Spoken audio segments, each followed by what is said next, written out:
અરવિંદભાઈ ભગવાનભાઈ મઠિયા જાતે આહિર જેઓએ DCP police station ખાતે એક અરજી કરેલી છેતરપિંડી થઈ એ બાબતની. એ અરજીના આધારે બી ડિવિઝન પોલીસ સ્ટેશનમાં છેતરપિંડી તેમજ ખોટા સહયોગ કરાવવાના નોટરાઇઝ કરાવવાનો એક ગુનો દાખલ કરવામાં આવેલો છે.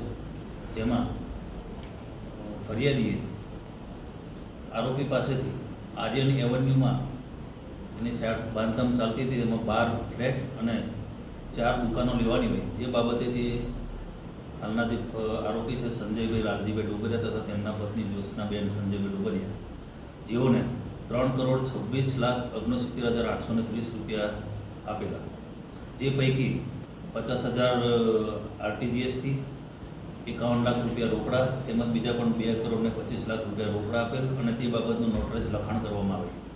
અને આ લખાણમાં જે આરોપીના પત્ની છે જેઓ એ પેઢીમાં ના હોય તેમ છતાં તેમના નામે પણ નોટરાઇઝ કરવામાં આવેલું છે. જે આધારે ફરિયાદ દાખલ કરીને હાલ ગુનો દાખલ કરીને એમની ધરપકડ કરવામાં આવી છે.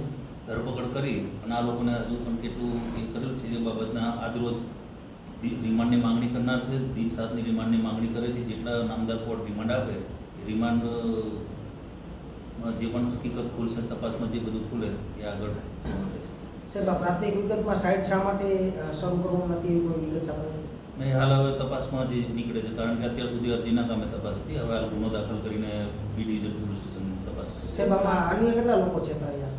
હાલ તો આરોપીમાં 2 જ આરોપીનું નામ આવે છે અને હાલ જો ગુનો દાખલ થયો છે એના પછી જો કોઈ છેતરપિંડીના ભોગ બનેલા છે એ પણ આવશે તો એમને પણ સાયદોમાં લેવામાં આવશે. સાહેબ, આ જે બિલ્ડર છે અને જે આરોપી છે એ બંને વચ્ચે કઈ રીતે સંપર્ક થયો હતો અને આને કઈ રીતે વિશ્વાસમાં લીધા, શું વિશ્વાસ?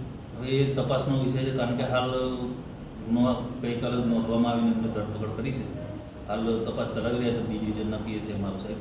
તો એ બાબતની રિમાન્ડની વધુ માંગણી કરેલી છે અને રિમાન્ડમાં જે પણ વધુ ખુલે એ આગળ તપાસમાં જણાવવામાં આવશે.